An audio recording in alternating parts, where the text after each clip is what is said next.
श्री शिवाय नमस्तुभ्यम। हर हर महादेव। दोस्तों, आप सभी लोग जानते हैं कि 27 दिसंबर 2024 यानी शुक्रवार को पड़ रही है पौष महीने की द्वादशी तिथि। और दोस्तों, ये वो तिथि है जो पौष महीने में पड़ने वाली सबसे बड़ी तिथि है, क्योंकि यह शुक्रवार को पड़ रही है, जो बहुत ही खास है। और दोस्तों, आप सभी लोग जानते हो, शुक्रवार का अगर सबसे बड़ा कोई उपाय है तो वो 2 चुटकी काले तिल वाला उपाय है। तो दोस्तों, इस शुक्रवार के दिन आप लोगों को इस वाले उपाय को जरूर करना है। बहुत सारे लोग होंगे जिन लोगों ने इस उपाय को ना किया हो, मतलब पूरा साल निकल गया, उन्होंने किसी भी दिन इस काले तिल वाले उपाय को ना किया हो। पर दोस्तों, आपके पास एक आखिरी मौका बचा हुआ है, जो कि 27 दिसंबर के दिन है। तो इस दिन आप लोगों को इस वाले उपाय को जरूर कर लेना है। भले ही आपने पूरे साल भर इस उपाय को ना किया हो, पर अगर आपने इस पौष महीने के शुक्रवार के दिन अगर इस वाले उपाय को कर लिया, तो आपको इस उपाय को करने का वो फल मिलेगा जिसकी आपने कभी कल्पना भी नहीं करी होगी। इसीलिए आप लोग इस वाले उपाय को एक बार जरूर कर लेना, ताकि आप लोगों के हाथ से यह मौका ना जा सके और आपको इस उपाय को करने का फल मिल सके। दोस्तों, यह उपाय पंडित जी ने अपनी अभी की ही शिव महापुराण की कथा में बताया है। जिस उपाय को आज हम आपको बहुत अच्छे से समझाने वाले हैं, इस वीडियो को देखने के बाद इस उपाय को समझने के लिए आपको कोई और वीडियो को देखने की जरूरत नहीं पड़ेगी। तो चलिए दोस्तों, उपाय को शुरू करते हैं। देखिए, ये इस पौष महीने के शुक्रवार के दिन यह इतना खास होता है, इतना महत्वपूर्ण होता है, देखा गया है।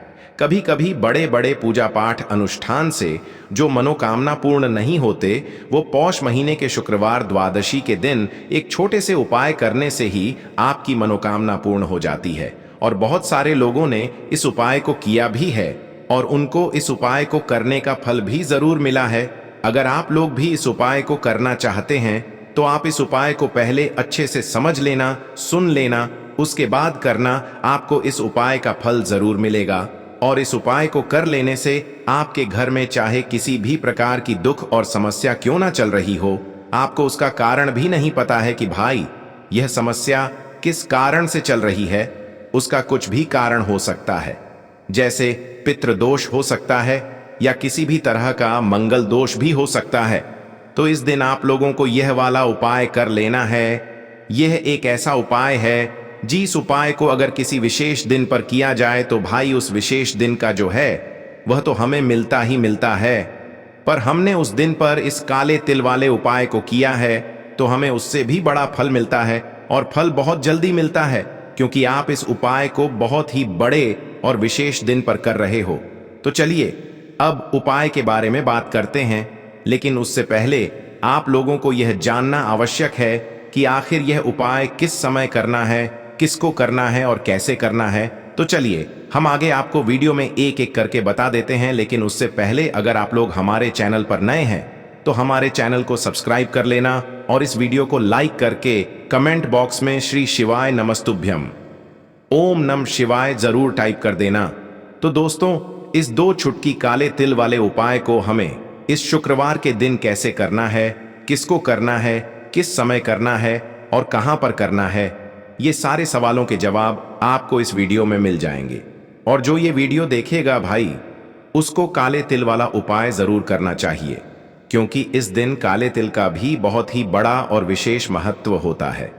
और जब बात आ जाए 2 चुटकी काले तिल की, तो ये सोने पे सुहागा वाली बात हो जाती है, और ये एक बहुत ही बड़ा उपाय हो जाता है इस शुक्रवार द्वादशी तिथि का। तो अब दोस्तों, इस काले वाले तिल उपाय को आखिर करना किसको है, सबसे पहले हम लोग वो बात जान लेते हैं। तो देखो, घर की जो बड़ी माताएं बहनें होती हैं, उन माताओं बहनों में से कोई भी एक बड़ी माता बहन इस वाले उपाय को कर सकती है। और दोस्तों, अगर आप चाहें तो अपने घर में से सभी सदस्यों को भी इस उपाय को करवा सकते हैं। अगर किसी व्यक्ति की खुद की कोई मनोकामना है, खुद की कोई दुख और परेशानी है, जो कि वह अपने लिए ही करना चाहता है इस वाले उपाय को, तो वह खुद अपने लिए भी कर सकता है। बाकी अगर कोई घर में से ऐसा है जो कि अपने पूरे घर परिवार की सुख और शांति के लिए ये वाला उपाय करना चाहता है, तो भाई वह भी कर सकता है। उसमें भी कोई दिक्कत वाली बात नहीं है।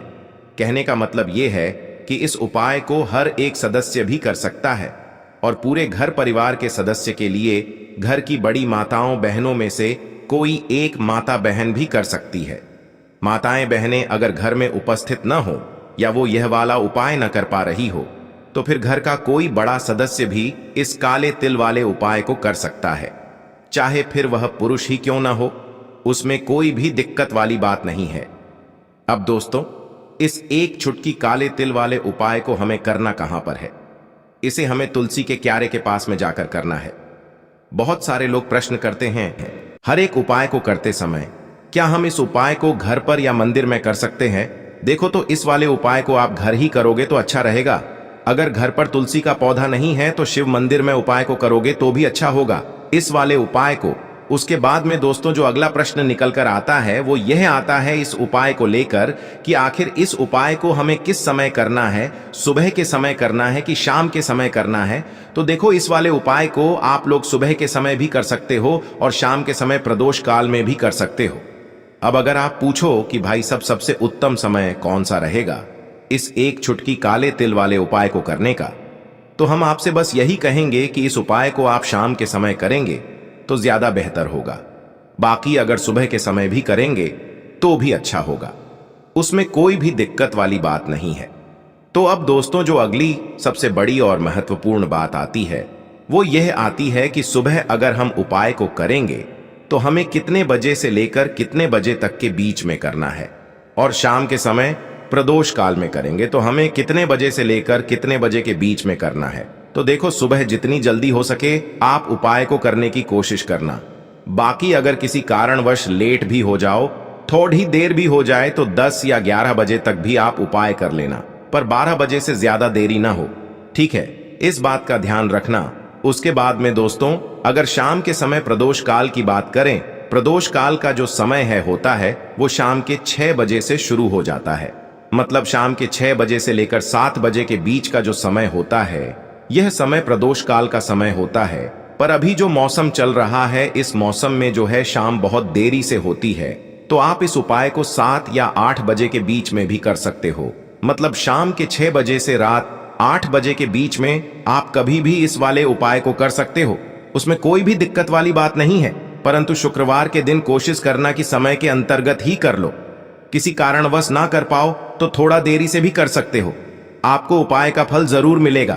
तो चलिए बात करते हैं हमारे पहले उपाय की। देखिए, इस उपाय के लिए आपको 2 दीपक लेने होंगे। दोनों ही दीपक आप मिट्टी के भी ले सकते हैं और दोनों ही दीपक आप शुद्ध आटा मढ़कर उनके भी तैयार कर सकते हैं।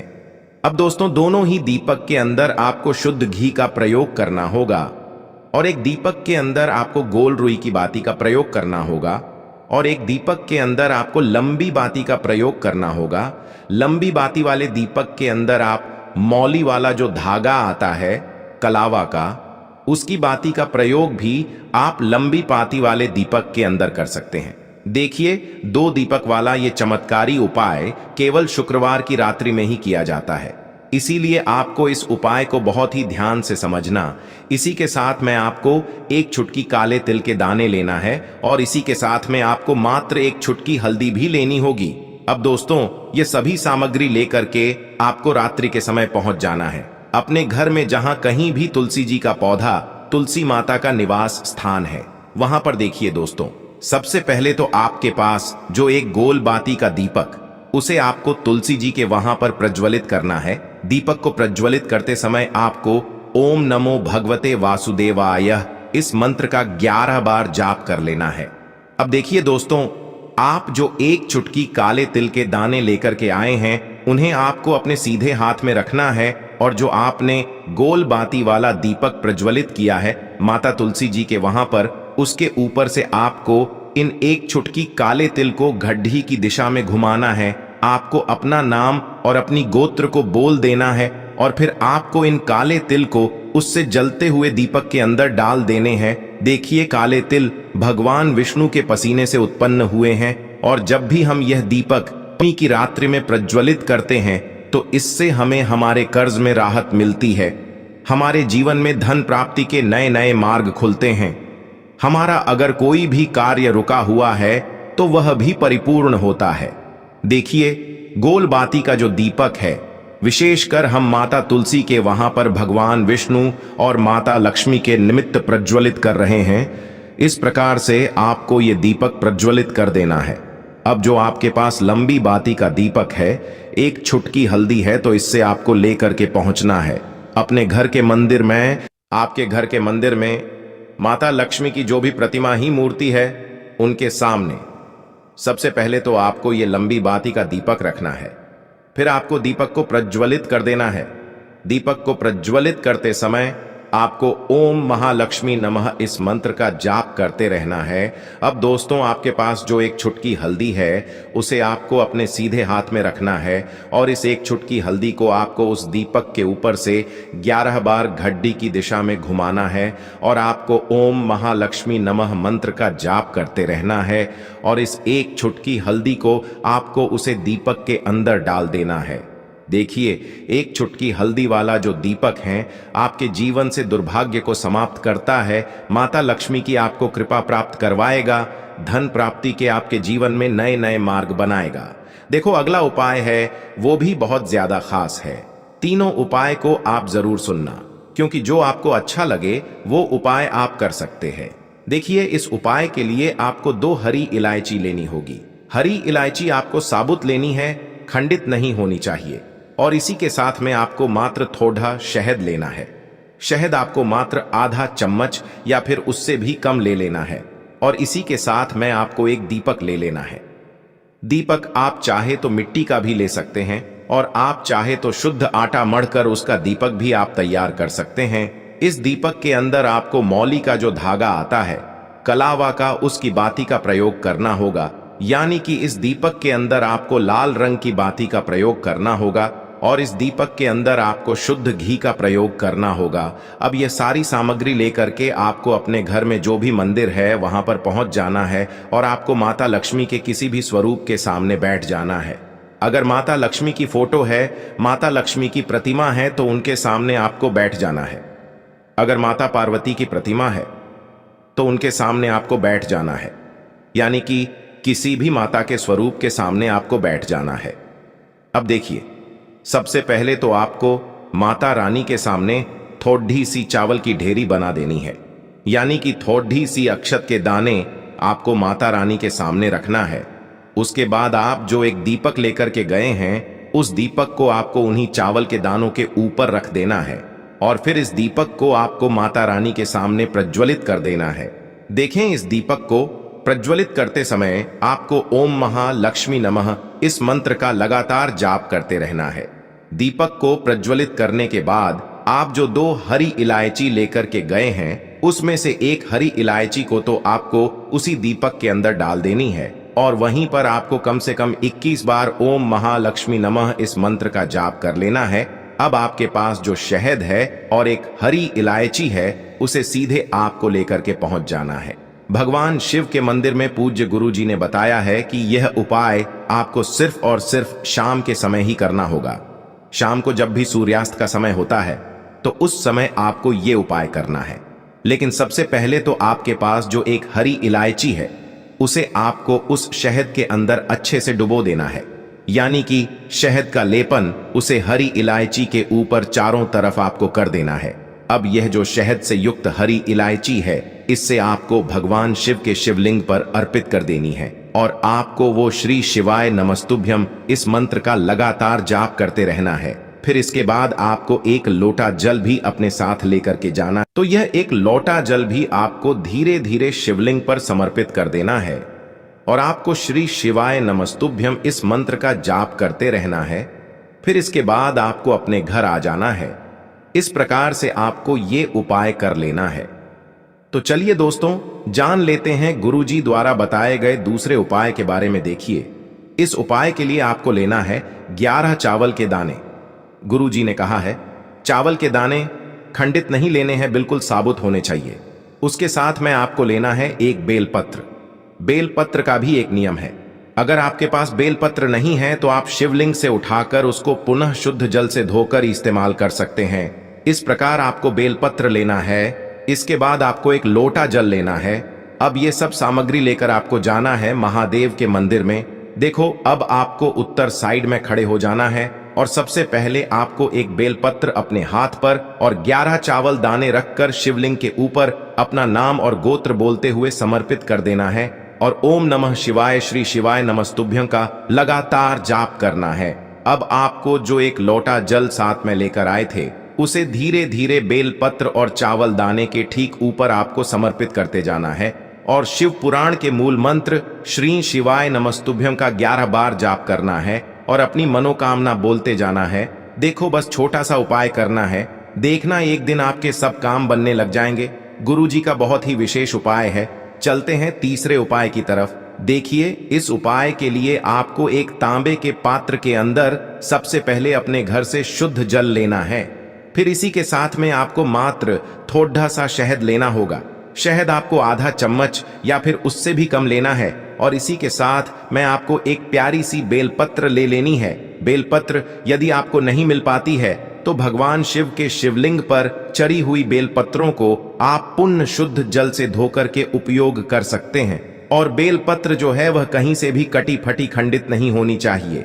अब ये तीनों सामग्री लेकर के सीधे आपको पहुंच जाना होगा भगवान शिव के मंदिर में। ये उपाय सुबह से लेकर के शाम तक किसी भी समय कर सकते हैं। देखिए, सबसे पहले तो आपके पास जो शहद है उससे आपको अपने सीधे हाथ की चींटी उंगली के जो पास वाली उंगली होती है अनामिका उंगली, उसमें थोड़ा सा शहद आपको लेना है और इससे फिर आपको शिवलिंग पर जहां माता सुंदरी का स्थान होता है वहां पर आपको ओम का निर्माण करना है। लेकिन जलाधारी के बिल्कुल बीच में जो स्थान होता है उससे माता अशोक सुंदरी का स्थान कहते हैं और इसी स्थान पर आपको शहद से ओम का निर्माण करना है।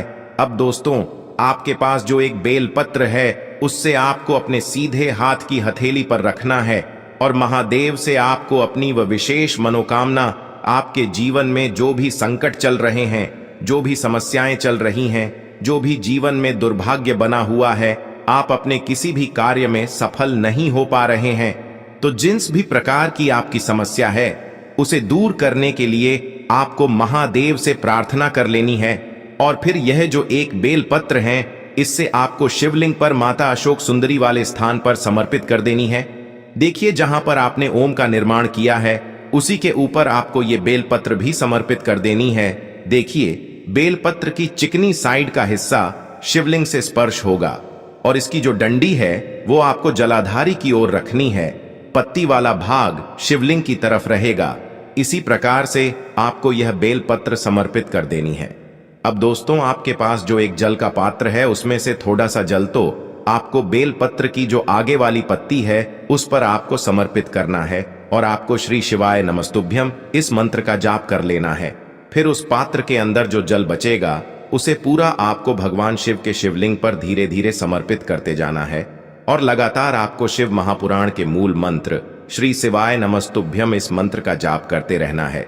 गुरुजी ने कहा है कि जल आपको इतने धीरे धीरे समर्पित करना है कि जल समर्पित करते हुए आप कम से कम 11 बार श्री शिवाय नमस्तुभ्यं या फिर ओम नमः शिवाय इस मंत्र का जाप कर सके। फिर इसके बाद वापस आपको अपने घर आ जाना है। इस प्रकार से आपको ये उपाय कर लेना है। आप देखेंगे कि आपकी सभी मनोकामनाएं अवश्य ही पूरी होंगी। ये उपाय आपको अवश्य करने हैं। इस वीडियो में हमने आपको 3 से 4 महा उपाय आपको बताए हैं जो आपको शुक्रवार के दिन करने हैं।